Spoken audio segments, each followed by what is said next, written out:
भूल गए थे, वो स्वान योनि, स्वान योनि है ना, मूल की योनि स्वान योनि है। और पूर्वाषाढ़ा की कौन सी योनि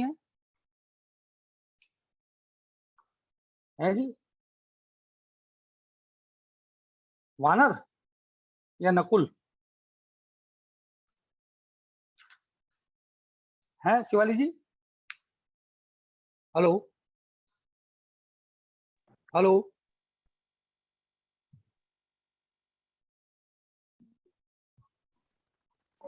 इसकी वानर योनि है।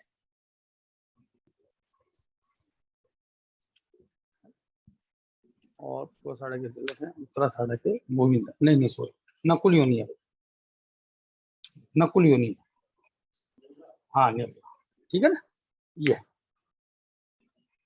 क्लियर हुआ आपको? हाँ शिवाली जी, और कोई प्रकाश डालना चाहेंगे आप?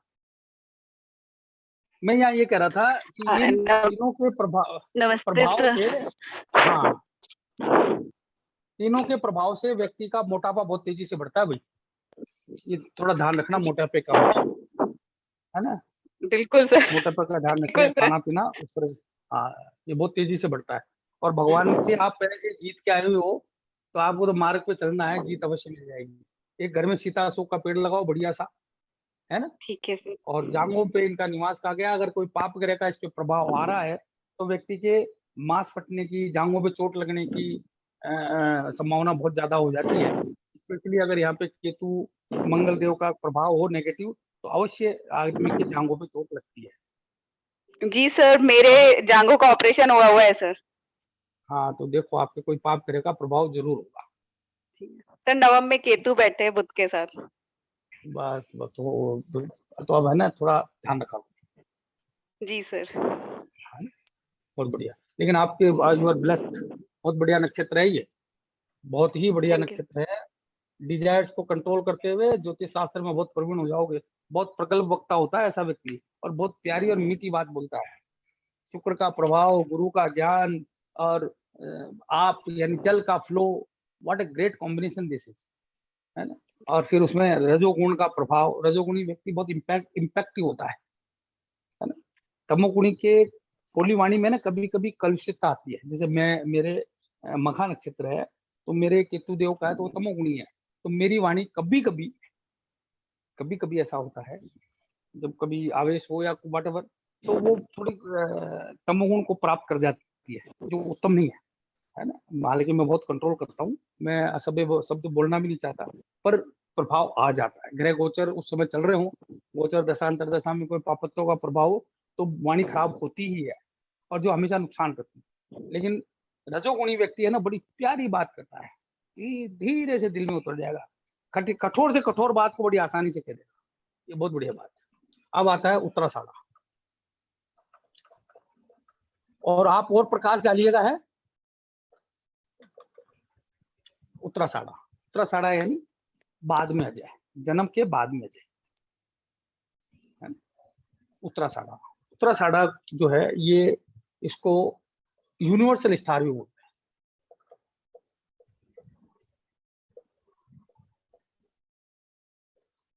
उत्तराषाढ़ा जो, इसके दो टुकड़े होते हैं, अपन जानते हैं इसके दो दो टुकड़े होंगे। यह सूर्य का नक्षत्र है, तो 1:3 रहेगा, है ना?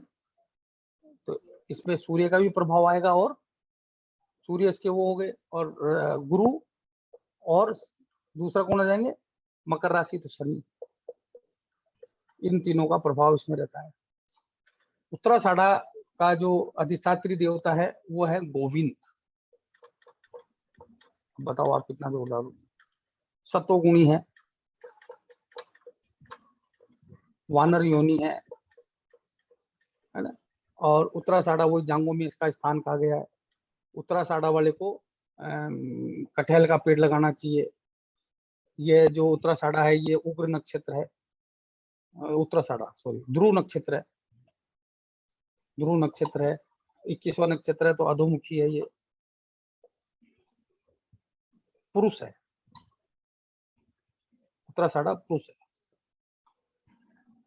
अधोमुखी मैंने कर लिया, सॉरी ये उधरमुखी है, उधरमुखी है। कभी मैं गलत लिख दूं तो उसको करेक्ट करा दिया करो। ये उधरमुखी है ना? और वही तांबे का पाया है, वो योनि आई गई, तांबे का पाया है ये। जल वो वायु तत्व है, फिर उसके बाद आकाश आ जाएगा, है ना? और जो ये हो गया सर इनके देवता कौन है? मेरे को आवाज नहीं आ रही थी उस समय आपकी। है गोविंद, गोविंद, गोविंद अधिष्ठात्री देवता गोविंद है ना? गोविंद कृष्ण भगवान। हाँ हाँ हाँ। और इसके जो नाथ है वो सूर्य है, ये सूर्य की विषुवंतरी आती है, और गुरु और शनि दोनों राशियों के स्वामी आ जाते हैं, तो इन सबका प्रभाव इसके अंदर आता है। ये बहुत ही यूनिवर्सल स्टार है, बहुत ही जबरदस्त स्टार, बहुत ही बलवान स्टार है ये। और इसका जो ब्रह्मांड में चित्र बनता है वो हाथी दांत के रूप में कहा गया है, और या चार पाई के रूप में भी कहीं लिखा है, पर हाथी दांत ही मानिए। हाथी दांत का मतलब जो आदमी अपने मार्ग पे आने वाली हर चीज को उठा के फेंक दे, वह हाथी दांत है ना? तो यह बहुत ही शानदार नक्षत्र है। व्यक्ति सत्वगुणी होता है, भगवान की साक्षात कृपा होती है। सूर्य, गुरु और शनि का सर्वोत्तम मिक्सचर है, तीन ग्रहों का जो हाईएस्ट एलिवेशन देते हैं उनका मिश्रण है सूर्य, गुरु। और जब दो शुभ ग्रह साथ हो गए तो शनि को भी यहाँ शुभ करना ही पड़ेगा। व्यक्ति इंट्रोवर्ट जरूर होता है, पर यहाँ उनको शुभ करना ही पड़ेगा। और साथ ही साथ प्रभु गोविंद की उस पर कृपा, यूनिवर्सल स्टार। ऐसा व्यक्ति ऐसे कार्यों में लगता है जो आम जन मानस के भले के लिए होते हैं। डॉक्टर है ना, एनजीओ चलाने वाले, जो शुभ कार्य के लिए एनजीओ चलाते हैं, धर्मार्थ कार्य करने वाले, है ना, लोगों के वेल विशिंग के लिए कार्य करने वाले, जितने भी वो होते हैं कार्य, जितने भी प्रकार के, ऐसे खोजी व्यक्ति जो मानव कल्याण के लिए कुछ चीजें बनाते हैं, प्रभु की आराधना के मंदिर बनवाने वाले, प्रभु आराधना के मार्ग प्रस्तुत करने वाले, वेद वेदांतों की व्याख्या करके उनको फैलाने वाले, तो ये बहुत श्रेष्ठ। अगर इसमें शुभत्व आ जाए तो ये अल्टीमेट नक्षत्र है। ऐसे व्यक्ति की याददाश्त बहुत जबरदस्त होती है, उसने जो पढ़ लिया वो स्थापित है। बहुत शानदार नक्षत्र। इसमें अगर शुभत्व आ जाए और यहाँ गुरु अगर बलवान हो जाए तो कहने ही क्या।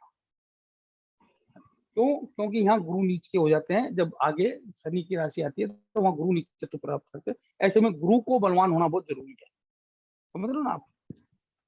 गुरु का शुभ कर्ता होना जरूरी है, गुरु का शुभ कर्ता। तो वो आगे के विश्लेषण में जाएंगे, है ना? तो ये उत्तराषाढ़ा उधरमुखी है, आदमी को जो कुछ करना है वो ओपनली करेगा, आगे बढ़ेगा, जन सेवा के कार्य करेगा, है ना?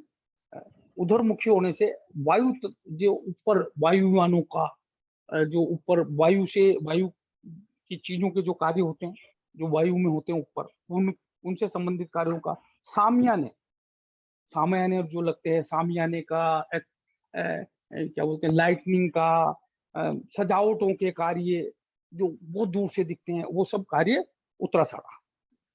बहुत बड़ा अच्छा वैद्य, डॉक्टर, है ना, वो है उत्तराषाढ़ा, है ना? ये इसकी खास बात है। कर्मशील होता है व्यक्ति, कर्मठ होता है, सत्वगुण की प्रधानता होती है, लगा रहेगा, तो बहुत बढ़िया इसका प्रभाव होता है। और स्थिरता, कार्य में स्थिरता, है ना? शनि की डेप्थ होती है, गुरु का ज्ञान होता है, और सन का एनलाइनमेंट होता है ना? जो सामियाने, टेंट, सजावट जो होती है वो उसके उत्तराषाढ़ा वाला व्यक्ति उसमें बड़ा प्रवीण होता है, यानी चीजों को बहुत एस्थेटिकल लुक देने में माहिर होता है? वो तब जब वो सुबत्व हो। अगर ये उल्टा है तो फिर नेगेटिव, राइट? किसी के है अपने में से? हेलो हेलो सर मेरी फ्रेंड का है और वो एनजीओ में वर्क करती है और बुक्स ट्रांसलेशन का करती है, इंग्लिश की बुक्स को हिंदी में पूरा करना। बहुत बिल्कुल बिल्कुल, वो ब्रह्म ज्ञानी होता है, बहुत बहुत जबरदस्त, बहुत बढ़िया काम करे, बहुत ही बढ़िया। और उसकी ट्रांसलेशन में ना बहुत एक बहुत अजीब, बहुत ही शानदार टेस्ट होगा। यस सर, बहुत अच्छा ट्रांसलेट करती है वो। हाँ, क्योंकि Guru the depth is there by the setter and the जो efficacy magnanimity the efficacy is by Jupiter. Not only efficacy, the highest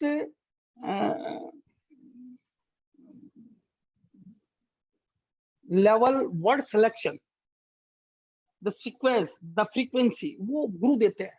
गुरु जो ना बहुत ही हाईली टेस्टफुल चीजों को ग्रहण करते हैं, चाहे वो अध्यात्म हो, चाहे वो शिक्षण हो, चाहे वह भाषण हो, चाहे वह पढ़ाने का कार्य हो। तो जो सिलेक्शन ऑफ वर्ड है ना, जो जिसकी quality that comes by the गुरु है ना। और शुक्र का आप जानते हो बड़ी मतलब जिसको कहते हैं मेस्मराइजिंग लिखावट देते हैं। एक बार जो व्यक्ति ने लिख दिया वो उसके सामने वाले के मन मस्तिष्क में छप जाता है। बहुत अच्छे राइटर होते हैं, आपने बहुत अच्छी बात कही है, बहुत अच्छे राइटर होते हैं, कन्वर्टर होते हैं, है ना, बहुत अच्छे प्रगल्भ वक्ता होते हैं, क्योंकि इसमें तीनों का प्रभाव होता है। There is depth also, there is a sun alignment like a sun and Jupiter, and Jupiter और सन के संयोग होने से यहाँ शनि को शुभ करना ही पड़ेगा, क्योंकि पिताजी हैं, नुकसान नहीं कर सकते, गुरुदेव हैं, उनका अनादर नहीं कर सकते, है ना। इसलिए उनकी मजबूरी है, शनि उसको एलिवेशन देते हैं, यहाँ शनि अशुभ नहीं कर पाएंगे। और कोई ग्रह का कुंडली में और शुभ हो जाता है नहीं क्या, दैट्स गुड। और कुछ खास बात, उत्तराषाढ़ा वाला सुंदर भी होता है ना, उत्तराषाढ़ा वाला व्यक्ति सुंदर होता है, ये खास बात है। चलो, और गोविंद की कृपा होती है, इससे ज्यादा और क्या चाहिए। उत्तराषाढ़ा, मैं कोई गलत तो नहीं कर गया, गोविंद श्रवण के होते हैं, सॉरी। उत्तराषाढ़ा के जो स्वामी अधिष्ठात्री देवता हैं वह हैं, आप पूर्वाषाढ़ा के हैं, उत्तराषाढ़ा के विश्वदेवा। अब मैं करेक्ट करना चाहूंगा, विश्वदेवा, विश्वदेवा, गोविंद नहीं है, विश्वदेवा है, प्लीज करेक्ट इट, थोड़ा जल्दी में बोल गया। विश्वदेवा वही गोविंद का एक नाम है, भगवान हरि को विश्वदेव कहा जाता है, ये थोड़ा करेक्ट कर लेना भैया, है ना। भगवान हरि विश्वदेवा, वही भगवान गोविंद को हरि कहते हैं, उनको विश्वदेवा कहते हैं, है ना। जैसे एकादशी के स्वामी भी विश्वदेवा होते हैं, द्वादशी के भगवान गोविंद होते हैं, है ना। ऐसे विश्वदेवा यानी भगवान हरि, भगवान विष्णु का ही एक रूप है। इसको थोड़ा करेक्ट कर लेना, कभी कभी फ्लो में। चलो, 22वां श्रवण नक्षत्र किसमें आता है, मकर राशि, उसके स्वामी शनि। श्रवण के विश्वंतरीनाथ चंद्रमा, इसके स्वामी जो है अधिष्ठात्री देवता गोविंद। ब्रह्मांड में इसका चिन्ह बनता है कान की तरह, या प्रभु ने जो 3 डग भरे थे पैर, जो ट्राइडेंट जिनको कहते हैं, वह भी वैसा चित्र भी बनता है, ट्राइडेंट, है ना। श्रवण में भी वानर योनि है, और स्टार ऑफ लर्निंग कहते हैं इसको, स्टार ऑफ लर्निंग, सुन के ही सीख लेता है। श्रुति और स्मृति का सर्वश्रेष्ठ ये है ना, श्रवण नक्षत्र। श्रवण नक्षत्र जो है पुरुष नक्षत्र है, चर नक्षत्र है, और ये जो है वो उधरमुखी है, ताम्रपाया है, वायु तत्व है, और 22वां है तो ये हो गया वात, कफ, पित्त, 19, 20, 21, 22, तो ये हो गया कफ। कफ प्रवृत्ति है, अनंत नाड़ी है। और श्रवण की जो योनि है वो वानर बताई थी मैंने आपको, चित्र क्या बनता है वो बताई थी आपको। और ये जो है वह रजोगुणी है। और श्रवण में आंकड़े का पेड़ लगाना चाहिए, आंकड़े का पेड़ लगाना चाहिए, ठीक है ना। बहुत चंद्रमा के नक्षत्र सभी बहुत श्रेष्ठ हैं, उसमें कोई दो राय नहीं। रोहिणी की अपनी विशेषताएं हैं, हस्त की अपनी विशेषताएं हैं, और श्रवण की अपनी विशेषताएं हैं, है ना। श्रवण नक्षत्र व्यक्ति को सुनकर प्रवीण होने का योग बनाता है, यानी कि उसकी श्रवण इंद्रियां इतनी बलवान होती है कि जो कुछ सुनेगा वो उसको याद होगा, है ना। इसलिए स्टार ऑफ लर्निंग कहा जाता है ना। इस नक्षत्र में जहां एक और शनि का प्रभाव है, दूसरी ओर चंद्रमा इसके वो है। अब शनि और चंद्र की युति खराब कही जाती है, विषयोग कहते हैं जिसको, है ना। पुनर्भू योग भी कहते हैं, विषयोग भी कहते हैं, है ना। और ऐसी जो है वो थोड़ा सा ये अशुभ परिणाम देता है। तो लेकिन श्रवण नक्षत्र में आकर ये दोनों ही शुभ करने लग जाते हैं। अगर किसी के मकर का चंद्रमा हो, किसी के मकर का चंद्रमा हो तो खराब हो गया, निश्चित मानिए शनि की राशियों में चंद्रमा अपने नैसर्गिक शुभत्व को खो देता है। लेकिन श्रवण नक्षत्र बलवान हो और उसमें कोई शुभ ग्रह का संबंध हो रहा हो तो यही चंद्रमा शुभ परिणाम देने लग जाएगा।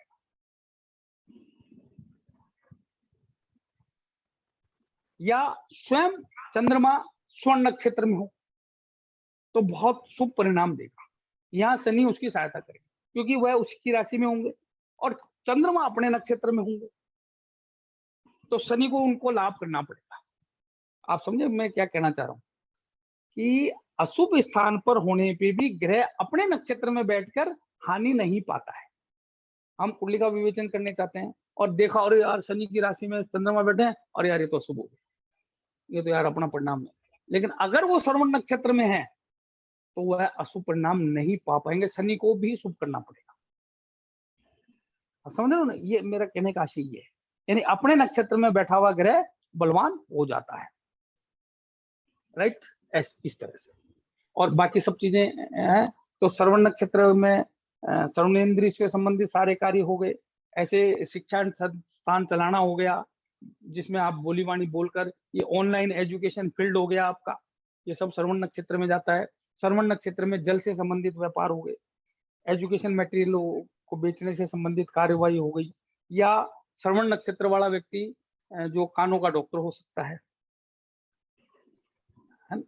श्रवण नक्षत्र वाले व्यक्ति में जो ये प्लेन वगैरह जो चलते हैं उनका बड़ा अच्छा योग बनता है। एरोनॉटिकल इंजीनियर होता है, एरोनॉटिकल इंजीनियर होता है, बहुत सफल एरोनॉटिकल इंजीनियर होता है श्रवण नक्षत्र वाला, है ना। अगर उसमें कहीं केतु का योग आ जाए या कर्मेश और दशमेश वगैरह में तो वो पर ये उस और इंक्लाइन करता है ना। तो ये सब चीजें श्रवण नक्षत्र से आती है, ठीक है ना। व्यक्ति प्रभु आराधना में बड़ा अपने आप को आनंद में ही पाता है, उसमें उसको बड़ी खुशी होती है, कर्मशील होता है, मान सम्मान यश प्रतिष्ठा के लिए हमेशा कर्मशील रहेगा, हमेशा बढ़ोतरी की ओर जाएगा, हमेशा उन्नति करने की सोचेगा, है ना। ये श्रवण नक्षत्र की खास बातें हैं। रजोगुण की, चंद्रमा का रजोगुणी होना उत्तम है। चंद्रमा स्वयं सतोगुणी है, रजोगुण का प्रभाव यहाँ पे आ गया, है ना। तो तीनों का कॉम्बिनेशन हो गया, सतोगुण, रजोगुण और शनि का तमोगुण। तो प्रधानता अगर सतोगुण की है, उससे सेकेंडरी रजोगुण है और उससे नीचे तमोगुण है, तो श्रेष्ठतम कॉम्बिनेशन हो गया। ऑल थ्री आर देयर, और बिना तीन के कोई मानव जीवन होता नहीं, तीनों हमेशा उपस्थित रहते हैं। पर प्रोपोर्शन क्या होना चाहिए, सबसे ज्यादा सतोगुण, उससे कम रजोगुण, उससे कम तमोगुण, ये प्रोपोर्शन होना चाहिए। और यही हमारे जीवन का भी उद्देश्य होना चाहिए। ये हम निरंतर हमारी कार्यविधि से, हमारे रहन सहन से, हमारे आचार विचार से, हमारे बोल चाल से, बोली वाणी से, पहनाव ओढ़ाव से, पठन पाठन से, क्रियाकलाप से, वाणी से, श्रवण से। श्रवण देखिए, अभी आपने तो जितनी भी पांचों इंद्रियां हैं ये ब्रह्मांड की शक्तियों को अंदर लाती है, आपकी शक्तियों को बाहर निकालती है। तो आपको अगर ब्रह्मांड की शक्तियों से एसिमिलेट होना है तो इन पांचों इंद्रियों से वही करिए जो सतोगुण को बढ़ाए, रजोगुण को बढ़ाए। प्रोपोर्शन यानी कि तमो से रजो और रजो से सतोगुण, यही हमारी सफलता का राज है। तो मैं समझता हूँ यहाँ तक समझ में आया होगा, but we are very slow. आज कितने हुए? अनुराधा, चलो फिर भी 5 नक्षत्र हो गए। अगली बार अगली क्लास में पूरे करा दूंगा। अब कोई किसी का है श्रवण नक्षत्र? हेलो, 6 हो गए, दैट्स तब तो अचीवमेंट है। चलो अगली बार पूरे करा दूंगा। कोई श्रवण नक्षत्र किसी का है?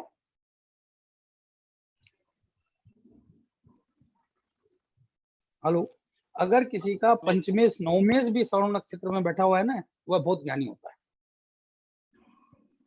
है ना, ये ध्यान रखना। अगर किसी का द्वितीय श्रवण नक्षत्र में बैठा हो तो उसकी बोली बड़ी बहुत प्यारी होती है। यहाँ पे मैं ये कहना चाह रहा हूँ कि कोई पाप ग्रह भी अच्छे नक्षत्र में बैठकर उसके पापत्व कम हो जाते हैं। कोई शुभ ग्रह भी खराब नक्षत्र में बैठ के पापत्व अपने शुभत्व को खो देता है। जैसे हम भावों में देखते थे, राशियों में देखते थे, वो यहाँ पे भी प्रभाव आता है। मैंने आपको बहुत अच्छी तरह समझाया।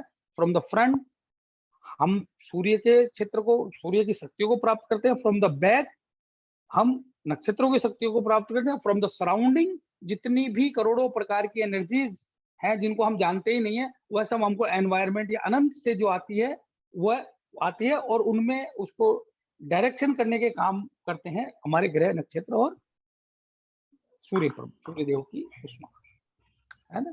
तो हम इसलिए एक एक चीज को बहुत प्रिसाइज डिसीजन कर रहे हैं, बहुत प्रिसाइज जाना चाहते हैं हम, है ना। ये तो अभी जस्ट बिगिनिंग है हमारी, अभी तो जर्नी शुरू हुई है ना। अब 2 मिनट अपन बात करें। सर रिकॉर्डिंग तो बंद कर दो। हाँ, रिकॉर्डिंग तो बंद कर दो। हाँ सर,